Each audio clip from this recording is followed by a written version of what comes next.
श्री राधे गुरु जी। जी आपके चरणों में मेरा कोटि कोटि प्रणाम। प्रसन्न रहिए। मेरे आपसे ये प्रश्न है कि जो हमारी माता जी थी, माता गौरी, उन्होंने पति पाने के लिए व्रत रखा था, तीज का व्रत, तो उनको पति मिल गया, तो उसके बाद भी व्रत क्यों रखा जाता है? ताकि जो व्रत रखे उनको अच्छा शिव जैसा भोला भाला पति मिल जाए। तो पति मिलने के बाद भी व्रत रखना जरूरी है? अब रखते हैं तो बुराई क्या है, श्रद्धा है, इसी बहाने व्रत रह लेते हैं, भगवान को उस दिन ज़्यादा याद कर लेते हैं। जी जिस बहाने भगवान को याद किया जाए वो काम कर लेने में बुराई क्या है। जी।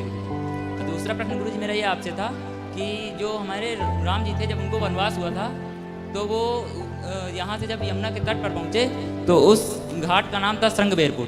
तो श्रृंगबेरपुर से राम जी चले तो वो किस घाट पे जाके उतरे थे? श्रृंगवेरपुर से भगवान तमसा नदी पहली रात्रि विश्राम हुआ, जी फिर श्रृंगवेरपुर पहुंचे, जी फिर वहां से प्रयाग के पास गंगा जी पहुंचे, पहले गंगा जी पहुंचे जी। जहां केवट से भेंट हुई। तो इस स्थान का क्या नाम था गुरु जी?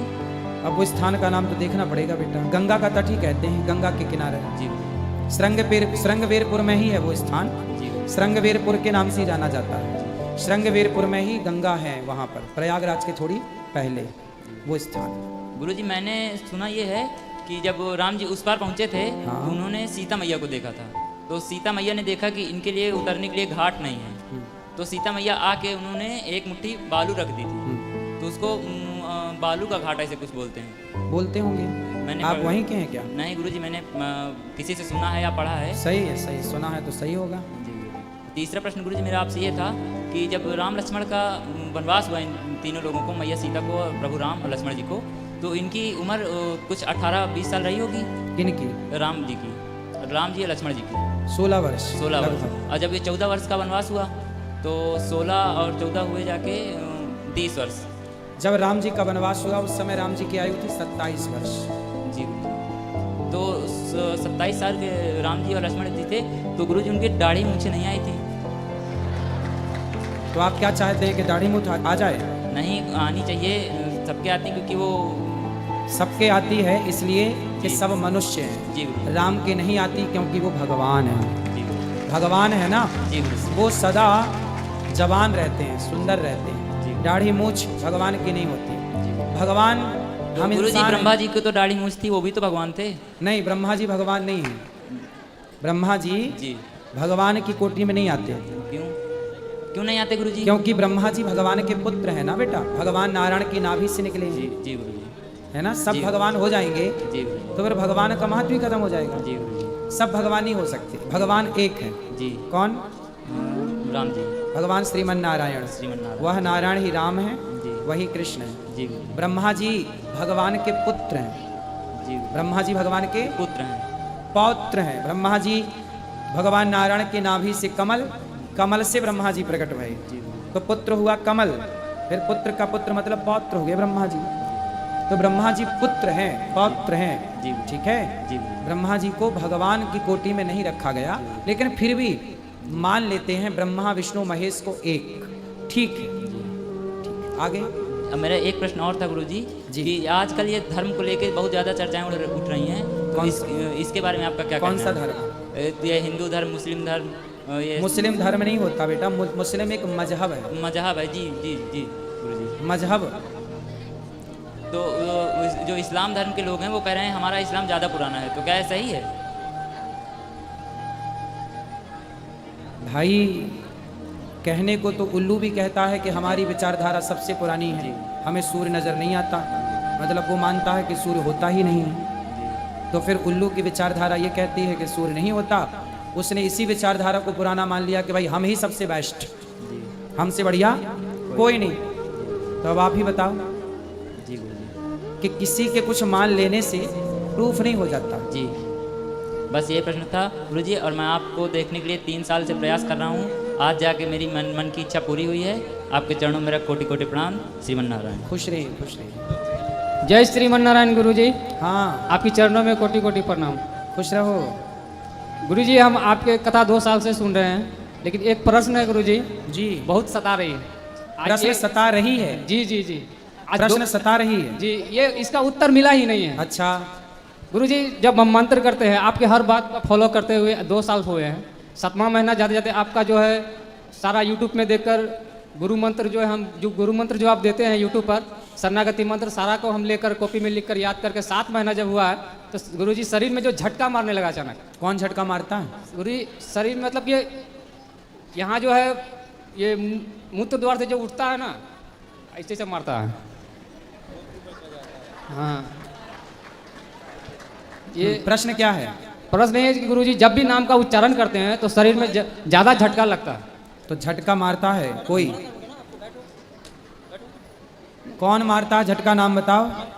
मंत्र जो जब करते हैं ना तो झटका लगता है गुरुजी। तो आप चाहते हैं कि झटका ना लगे? जी। अच्छा, तो फिर मंत्र धीरे धीरे जपो। गुरुजी 1 घंटा 1.5 घंटा करते हैं। तो सही है। ये चक्र की शायद ये है क्या? क्या चक्र जागृत तो नहीं हो गया गुरुजी? देख लो भगवान कौन सा चक्र जगा रहे हो। कुंडली कुंडली गुरुजी। तो जग रही है? जी जी। उस जब सोए भी जब मंत्र जाप पड़ता तभी झटका लगता है, ऐसे नहीं लगता। अच्छा। और यहाँ बीच में हल्का हल्का मीठा मीठा दर्द होता है रकुटी में? जी जी। गरम गरम लगता है? जी। दर्द होता है? जी। झूठा ही लेना झूठा ही देना? नहीं जी, ये चीज तो हम नहीं जानते थे गुरुजी। ये चीज के बारे में हम तो जानते ही नहीं थे, इसलिए तो आपसे पूछे। तो फिर चलने दो ना, जागृत हो जाए जब पूरे जी तब बताना कैसा फील कर रहे हो। अभी वो जाग रहे हैं, पहले जाग जाने दो, जाग जाए फिर मिलना, फिर बताना। गुरुजी मंत्र लेना था गुरुजी। अभी तो कह रहे थे मंत्र जपते हैं। हाँ जपते तो है, सामने से मंत्र लेते हैं गुरु दीक्षा। तो ले लेना मंत्र। धन्यवाद गुरु। खुश रहिए। राधे राधे गुरुजी। राधे बेटा। आपके चरणों में कोटि कोटि प्रणाम। खुश रहिए। अच्छा ये बताइए क्यों बड़े लोग बस खाली कन्हैया जी का सेवा करते हैं, क्यों छोटे लोग नहीं करते हैं? बच्चे भी तो करते हैं सेवा। और नहवाते वहाते क्यों नहीं है? अरे नहवाते हैं, क्यों नहीं नहवाते? आप नहवा लेना भगवान जी को, ठीक है? तुम नहवाना, फूल चढ़ाना, स्तुति करना। बैठो बैठो आराम से। एक हेलो। गुरु जी के चरणों में कोटि कोटि प्रणाम। मैं कृष्णा नाम है मेरा भी, और मैं आपके दर्शन के लिए आया हूँ। मेरा आपसे ये प्रश्न है कि जो आज हमारे कृष्ण भगवान का जन्म हुआ है उसमें जो मैंने दर्शन किए तो वहाँ पर मस्जिद भी बनी हुई है। कहाँ? कृष्ण जन्मभूमि में। हाँ, तो हम सब हिंदुओं को मिलकर क्या करना चाहिए कि उस मस्जिद से छुटकारा मिलकर हमारे कृष्ण की जो जन्म लीला है जहाँ पर उन्होंने अपना प्रकट मतलब जन्म हुआ है उस जगह पर मुसलमानों द्वारा क्यों कब्जा करके मस्जिद बनाई गई है, उसे कब तक हटा लिया जाएगा हमारे सरकार द्वारा, या हम सब लोगों को ही प्रयत्न करना होगा? जैसे राम मंदिर के लिए सब हिंदुओं ने प्रयत्न किया, क्या हम लोगों को मिलकर एक बार फिर से उस मस्जिद को हटाकर वहां हमारे रामलला जैसे विराजमान हुए हैं वैसे ही कृष्ण कन्हैया भी विराजमान कब तक हो जाएंगे? मेरा आपसे ये प्रश्न है कि क्या करें हम सब हिंदू जाकर? आप हमारा मार्गदर्शन करें और कहें तो कल से ही हम जाकर वहां पर कृष्ण भगवान को विराजमान कर दें और उनकी लीला का जो स्वरूप है वो सबके सामने आ जाए। मस्जिद को हटाने की कृपा करें गुरुदेव। कोर्ट केस चल रहा है जी गुरुदेव। अभी कुछ निर्णय आया भी था हिंदुओं के पक्ष में जी। और सब्र रखो जी। जैसे रामलला आए जी ऐसे देर सवेर कन्हैया भी आएंगे जरूर। जी जरूर आए, लेकिन क्या है दिल में दर्द उठ जाता है जैसे ही मस्जिद सामने देखता हूँ ना, तो कृष्ण लल्ला का जो जन्म स्थान है उसमें ये दाग मुझे बिल्कुल पसंद नहीं आता गुरुदेव। क्या मालूम ये हिंदू जाग नहीं रहे हैं हमारे यहाँ के। अभी आपको जो काम करना चाहिए वो आप एक काम करो जी। आप भारत के सभी युवाओं को जी एक काम करना चाहिए। ये जो आपके अंदर खून जो गर्म है ना जी, इस गर्म खून का फायदा लो। क्या करो मैं काम बताता हूँ। देश के सभी युवाओं को मैं एक काम दे रहा हूँ, सब करो ये काम। अपने आप सारी मस्जिदें मंदिरों के स्थान से अपने आप हटने लग जाएंगी। तुम ये काम कर लो। काम सिर्फ इतना कि आज हमारे देश में जो तेजी से धर्म परिवर्तन हो रहा है, गांव के हिंदुओं के घर कन्वर्जेशन में फंस रहे हैं।